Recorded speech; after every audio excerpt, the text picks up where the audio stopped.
Na-notice, magandang umaga, another day, another trip. Dito nga pala tayo 7-Eleven, bili tayo ng kapeng barako, no sugar yan, gising na gising ka talaga dyan. So dito tayo sa rekta na rin tayo dito sa Imus Buhay na Tubig sa Chesapeake, yung inalisan nila mama at ate na bahay. So marami pa tayong gagawin dito. Tulad niyan, yung divider nila, kakalasin na natin kasi gagawin natin pera yan. May bayar na ako niyan, so kakalasin na namin. Nagpatulong ko kay Utol. Marami kasi silang gamit dito na hindi na nila dadalhin doon sa nabili nilang bahay. Hindi na raw kasya doon at hindi yata akma doon talaga sa bahay nila na nabili, kaya gagawin na lang natin pera yan.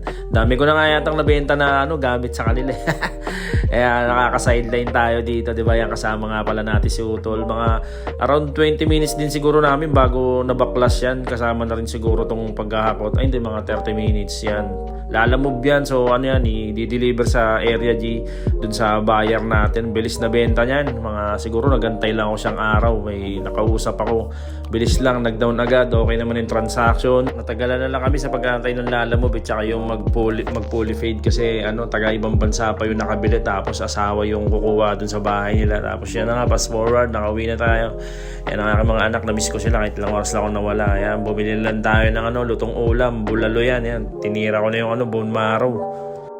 At dahil linggo ngayon, igagala ko ang pamilya ko. Hindi nga pala kami nakasimba kanina, gawa nang ang aga namin pumunta dun sa Imus mga alas 7, mulis na kami ni Utol. Tapos ang naiwan sa tindahan si Jazz, so kaya niya naman mag-isa yon, marunong na yon. Dati na rin namin nakasama sa negosyo yun. Nandito na tayo sa Ken Rogers Roaster sa may Walter Mart, Das Marinas malapit. So dito tayo FT, so hindi na rin kami basta talaga nagpa-fast food pero depende pa rin naman pag nag-crave. Kaya in-order natin burger steak, panalo yan, si Esme grilled fish, tapos si Riven roasted chicken. Talaga naman. Natakawi na nga pala tayo mga piso. Install ko muna sila gamit tong bike na galing sa Imo. So nakuha ko din to doon. So ibebenta rin natin yan.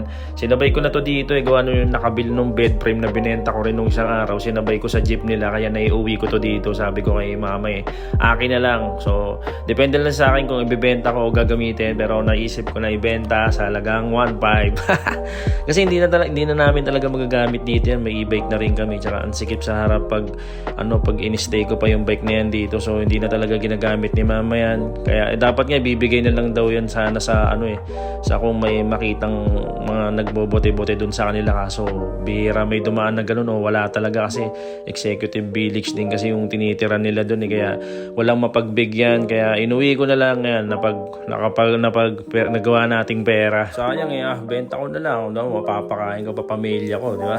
So yung nakabili yan sila ma'am, kalapit subdivision lang din naman dito. Hilahin na lang daw nila ng motor. So yun lang naman mga peace. Magkwentong malapit ulit tayo sa susunod hanggang sa susunod na trip. Bawal tamad. Ayos. Alright.